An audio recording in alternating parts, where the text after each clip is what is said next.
Education सदगुरु के daily GK quiz programme में आप सभी का स्वागत है। Daily quiz, mock test, current affairs, question and answer के लिए आप हमारी वेबसाइट www.educationsadguru.com पर भी विजिट कर सकते हैं।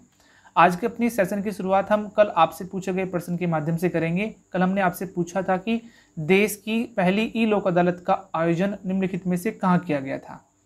इस प्रश्न का सही आंसर है ऑप्शन ए यानी छत्तीसगढ़। हाल ही में छत्तीसगढ़ में पहली ई लोक अदालत का आयोजन किया गया है, जिसके चलते देश में डिजिटल माध्यम से चलने वाली लोक अदालतों की एक शुरुआत हो चुकी है। इसी के साथ आज के सेशन का अपना पहला प्रश्न भी देख लेते हैं कि हाल ही में किस राज्य सरकार ने चालू खरीफ सीजन के लिए मुख्यमंत्री किसान सहाय योजना की घोषणा की है। इस प्रश्न का सही आंसर है ऑप्शन ए यानी गुजरात। हाल ही में गुजरात सरकार ने सूखे, अत्यधिक वर्षा या बिन मौसम बरसात के कारण फसल नुकसान का सामना करने वाले किसानों के लिए एक नई योजना की शुरुआत की है, जिसे मुख्यमंत्री किसान सहाय योजना का नाम दिया गया है। इसके तहत किसानों को उक्त स्थितियों में हुए नुकसान की भरपाई के लिए बिना कोई प्रीमियम दिए मुआवजा मिल सकेगा। चलिए अगला प्रश्न भी देख लेते हैं कि अब्राहम अकॉर्ड निम्नलिखित में से किन दो देशों से संबंधित है। इस प्रश्न का सही आंसर है ऑप्शन सी यानी इजराइल और संयुक्त अरब अमीरात। हाल ही में अमेरिका के राष्ट्रपति डोनाल्ड ट्रंप की मध्यस्थता से इजराइल और संयुक्त अरब अमीरात में एक ऐतिहासिक समझौता हुआ है। इसके तहत इजराइल वेस्ट बैंक के इलाकों में फिलहाल अपनी गतिविधियां रोक देगा। इस समझौते को अब्राहम अकॉर्ड के नाम से भी जाना जाएगा। 1994 में इजराइल और जॉर्डन के बाद हुए शांति समझौते के बाद यह इस तरह का पहला मामला है। चलिए इसी के साथ अगला प्रश्न भी देख लेते हैं कि हाल ही में भारत सरकार ने मालदीव को कोरोना से लड़ने के लिए राहत के रूप में कुल कितने रुपए की आर्थिक मदद दी है। इस प्रश्न का सही आंसर है ऑप्शन डी यानी 3750 करोड़ रुपए।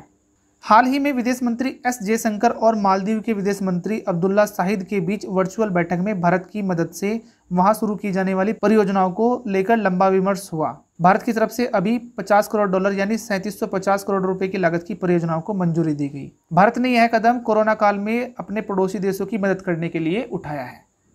चलिए अगला प्रश्न देख लेते हैं। हाल ही में 12 अगस्त को मनाए गए अंतर्राष्ट्रीय युवा दिवस 2020 की थीम क्या थी। इस प्रश्न का सही आंसर है ऑप्शन सी यानी youth engagement for global action.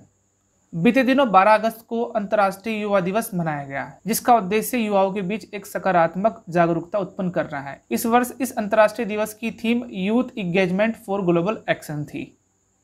चलिए अगला प्रश्न भी देख लेते हैं कि हाल ही में किस राज्य सरकार ने खेल को एक औद्योगिक दर्जा प्रदान करने की घोषणा की है। इस प्रश्न का सही आंसर है ऑप्शन डी यानी मिजोरम।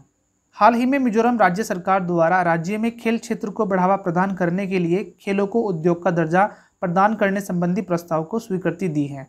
यह खेलों के समग्र विकास के प्रति राज्यों की प्रतिबद्धता को दर्शाता है। ऐसा कदम इसलिए उठाया गया है क्योंकि मिजोरम राज्य को खेल के प्रति महान हितों के लिए जाना जाता है। चलिए आज के सेशन का अगला प्रश्न भी देख लेते हैं। निम्नलिखित में से किस अंतरिक्ष एजेंसी द्वारा अंटार्कटिक अध्ययन के लिए अंटार्कटिक इंपल्सिव ट्रांजिट एंटीना विकसित किया गया है। इस प्रश्न का सही आंसर है ऑप्शन ए यानी नासा। हाल ही में अंटार्कटिक बर्फ की चादर पर न्यूट्रिनो रेडियो के साथ अति उच्च ऊर्जा का अध्ययन करने के लिए नासा द्वारा अंटार्कटिक इंपल्सिव ट्रांजिट एंटीना विकसित किया गया है। यह लगभग 3700 मीटर ऊंचाई पर उड़ने वाली हीलियम बलून से रेडियो एंटीना का उपयोग कर पूरा अध्ययन करेगा। यह परियोजना वर्ष 2006 और 7 में प्रारंभ की गई थी। चलिए इसी के साथ अगला प्रश्न भी देख लेते हैं कि राष्ट्रीय अंगदान दिवस कब मनाया जाता है। इस प्रश्न का सही आंसर है ऑप्शन बी यानी 13 अगस्त। अंगदान के प्रति जागरूकता फैलाने और अनुदान के संबंध में मिथकों को दूर करने हेतु प्रतिवर्ष 13 अगस्त को राष्ट्रीय अंगदान दिवस मनाया जाता है। यह दिवस सर्वप्रथम वर्ष 2010 में केंद्रीय स्वास्थ्य और परिवार कल्याण मंत्रालय द्वारा आयोजित किया गया था।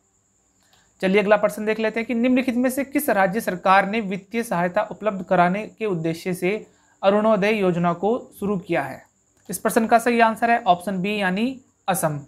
हाल ही में असम सरकार ने राज्य में लगभग 17 लाख परिवारों को वित्तीय सहायता उपलब्ध कराने के उद्देश्य से 2 अक्टूबर से अरुणोदय योजना लागू करने की घोषणा की है। इस योजना के तहत आवश्यक वस्तुएं खरीदने के लिए पात्र परिवारों को 830 रुपये प्रति महीना दिए जाएंगे। चलिए अगला प्रश्न भी देख लेते हैं कि हाल ही में लोकसभा में कर्मचारियों और अधिकारियों के लिए प्रारंभिक स्तर पर किस भाषा पर आधारित पाठ्यक्रम को शुरू किया गया है। इस प्रश्न का सही आंसर है ऑप्शन सी यानी फ्रेंच लैंग्वेज। भारतीय संसद के निचले सदन यानी लोकसभा के कर्मचारियों और अधिकारियों के लिए प्रारंभिक स्तर पर एक फ्रांसीसी भाषा पर आधारित पाठ्यक्रम शुरू किया गया है।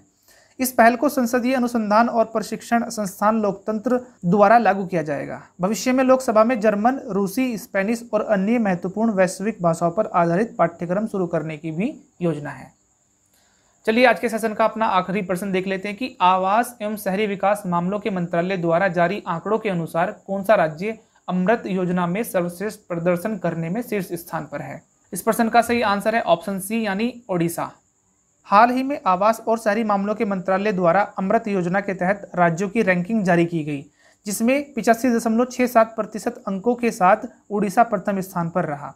इस योजना का उद्देश्य राज्य के शहरी क्षेत्रों में घरों में पाइपलाइन जलापूर्ति प्रदान करना और सीवरेज ट्रीटमेंट प्लांटों का निर्माण और हरित स्थानों में सुधार करना है। चलिए आज का अभ्यास प्रश्न भी देख लेते हैं कि निम्नलिखित में से किस फार्मास्यूटिकल कंपनी ने रेमडेसिविर दवाई का जेनेरिक वर्जन लॉन्च किया है। Option A Cadila, option B Cipla, option C Sun Pharma या फिर ऑप्शन डी डॉक्टर रेड्डी। इस अभ्यास प्रश्न का आंसर आप हमारे कमेंट सेक्शन में जरूर दीजिए। आई होप आज की वीडियो आपको पसंद आई होगी। अगर वीडियो पसंद आई है तो इसको लाइक करें, कमेंट करें और दूसरों के साथ शेयर भी करें।